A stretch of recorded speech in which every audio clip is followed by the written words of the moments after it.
नमस्कार मित्रांनो, स्वागत आहे तुमचं आताच्या ब्रेकिंग न्यूजमध्ये। मित्रांनो, होंडा कंपनीच्या इलेक्ट्रिक स्कूटीची भारतामध्ये गेल्या अनेक वर्षांपासून प्रतीक्षा आहे, मात्र अद्यापही ही प्रतीक्षा संपताना दिसून येत नाही।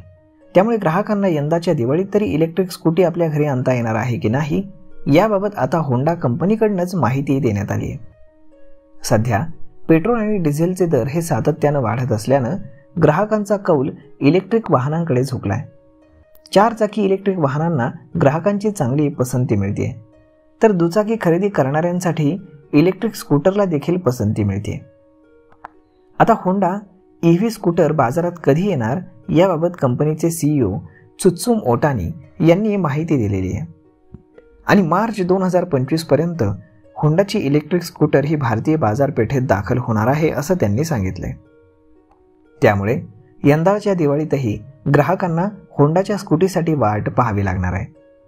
होंडा कंपनीकडून आपल्या कर्नाटकमधील प्लांटवरती इलेक्ट्रिक टू व्हीलरसाठी विशेष प्रोडक्शन लाईन सेटअप करण्यात आली आहे। त्यामुळे होंडाच्या इलेक्ट्रिक स्कूटरचं उत्पादन डिसेंबर 2024 पासून सुरू होणार आहे। त्यानंतर मार्च 2025 मध्ये ही स्कूटी लॉन्च करण्यात येईल। सध्या दिवाळी आणि सणांचा उत्साह असल्याने ग्राहकांची बाजारामध्ये रेलचेल पाहायला मिळते। त्यामुळे सोशल मीडियावर देखील नव्या खरेदी संदर्भात नेटिझन्सचं मत व्यक्त करतायत। त्यामध्येच होंडाच्या इलेक्ट्रिक स्कूटरची ही जोरदार चर्चा नेटिझन्सकडे केली जाते। ॲक्टिवा इलेक्ट्रिक या नावानं ही इलेक्ट्रिक स्कूटर ओळखली जाईल।